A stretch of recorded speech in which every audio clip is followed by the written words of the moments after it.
All right, so today we are tackling a question that's practically a linguistic riddle.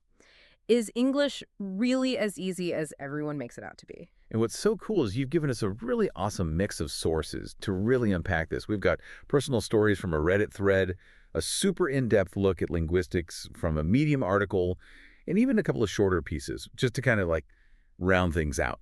Exactly. And because you specifically mentioned you wanted to hear from non-native speakers, we're going to keep their perspective front and center for this whole deep dive. Perfect. Because honestly, understanding how the language you grew up with shapes how you learn a new one is so important. 100%. Okay, so let's dive right into that Reddit thread.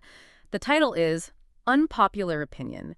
English is one of the easiest languages in the world.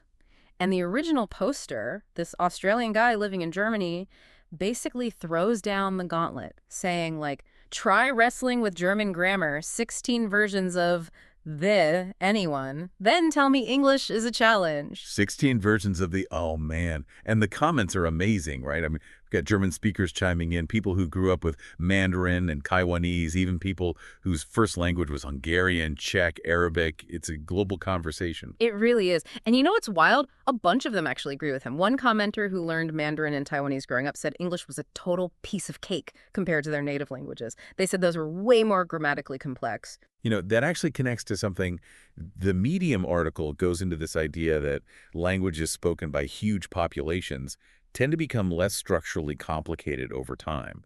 And English, being everywhere, definitely fits the bill. Right. It makes sense. But hold on a sec. It's not all sunshine and roses for English in this thread. Some people are pushing back, saying other languages are even easier. Like one person was like, try Dutch. It'll make English look like a walk in the park. Apparently, with Dutch grammar, it's all about just feeling when something is correct. It's so wild how much intuition plays a role in language. I mean, you can know all the rules, but then there's this other layer of feeling it out. It's like Right. knowing how to play all the notes on a piano doesn't automatically make you like Mozart or something. Right. Huh. Totally. But beyond all the grammar debates, there's this other thing that kept popping up in the thread that really stuck with me. It's this idea that the more languages you know, the easier it gets to learn even more Oh, languages. for sure. It's like your brain starts recognizing patterns, whether it's verb endings, sentence structures, you name it. You've unlocked this language learning superpower, and suddenly those new languages, even the weird ones, start making more sense. Right. One commenter, they're originally from Hungary, but they live in the Czech Republic now, said after dealing with Hungarian grammar, English felt easy. And get this, they said Hungarian grammar is on another level. Oh, and they gave this example. Okay, so in Hungarian, U is T. Pretty basic, right? Yeah, totally. Okay, so you did becomes T-tedded, still with me. Mm-hmm. Okay, so you did this deed is T-tedded I-tetet. And here's the kicker. You did this fake deed is get ready T-tet T-tet too. Oh, wow. You could totally see how the action like builds with each word. That's nuts. I know, right? It's like linguistic architecture or something. But honestly, this whole thing just made me realize how much what we find easy or hard depends on where we're coming from, like what languages we already have in our back pocket.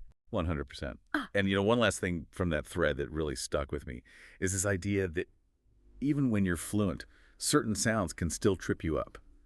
Like one commenter was talking about their Bulgarian professor who, even after decades of speaking English, could never quite get the sound right. That's the thing about phonology. And, the study of sounds those patterns get like hardwired into our brains Yeah. when we're little. So even when you got the grammar and vocab down, those sounds that aren't in your native language, they can be super tough to nail. It's like trying to, I don't know, play basketball with a tennis racket. Yeah. The tools just don't match. Exactly.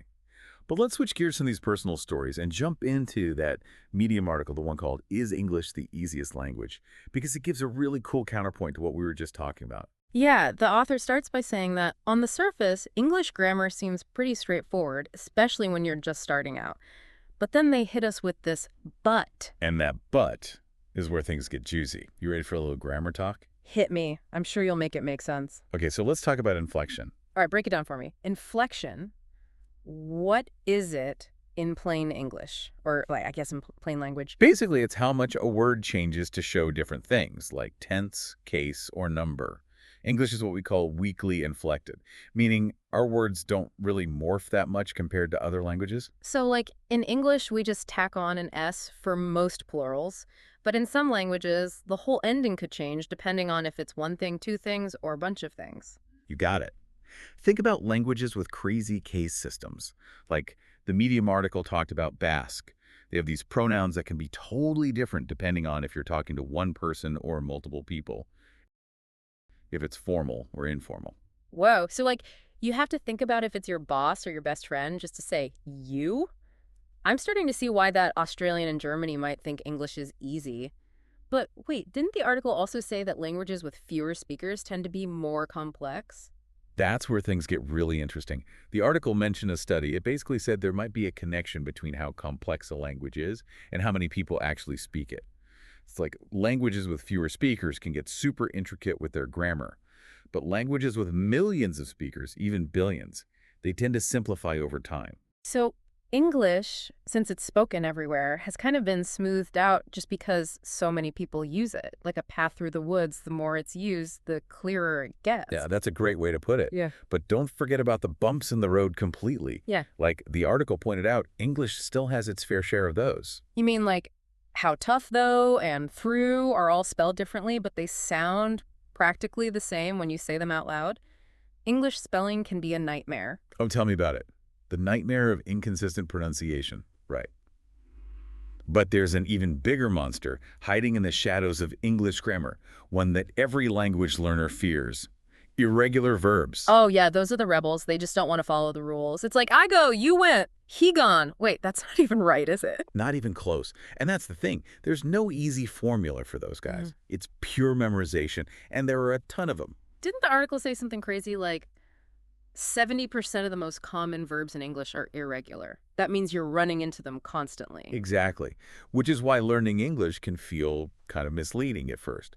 You think you've got the past tense figured out, and bam! Irregular verbs hit you with a curveball. Talk about a wild ride. Truly. But you know, those quirks, those little exceptions, are part of what makes English so interesting. Oh, and don't even get me started on how massive the English vocabulary is. There are like a zillion words. Okay, maybe not a zillion, but you know what I mean. The article actually called out phrasal verbs as a particularly tricky thing for language learners, and I totally get it. Phrasal verbs, those are the ones where you take a normal verb like get, and you add a preposition, and suddenly it means something totally different. You know it. Get up, get down, get over, get around. They're everywhere, and they can be so subtle. It's like English took a perfectly good verb and decided to make it wear a million different hats. No wonder people get confused. Okay, but before we get too lost in the craziness of English, let's circle back to those other sources you shared. They had some cool points about language learning in general. Right. One of them really emphasized that it's about way more than just memorizing grammar rules and vocabulary lists. You know, like they made a big deal about motivation. Which goes back to what we were saying earlier about context.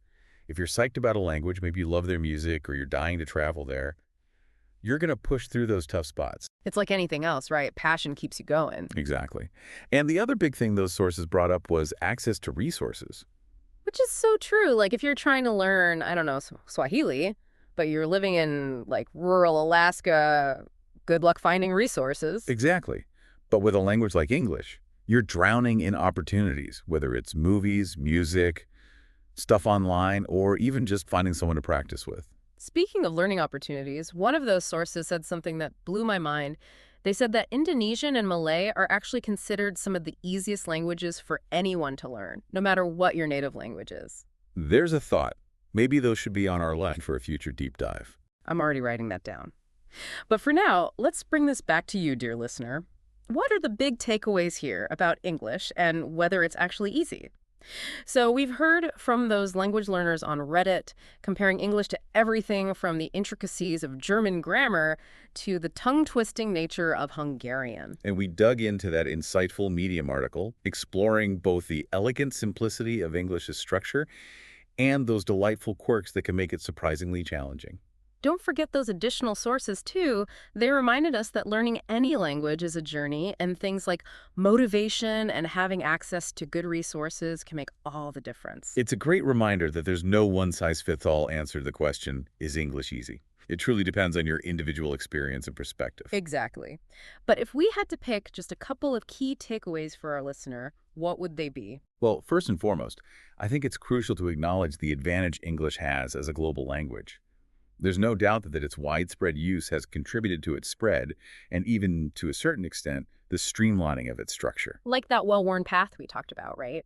Easier to follow, for sure, but maybe not quite as adventurous as blazing your own trail. Precisely. Yeah. And secondly, while English might seem quite approachable in those early stages, those curveballs we discussed, those irregular verbs, the inconsistent pronunciation, and of course those infamous phrasal verbs can turn the journey into a bit of a linguistic obstacle course. Absolutely. But even with all of its quirks and challenges, there's something undeniably captivating about immersing yourself in the English language, wouldn't you say? Without a doubt, it's those imperfections that make it so fascinating, Mm. so full of unexpected twists and turns. They keep things interesting.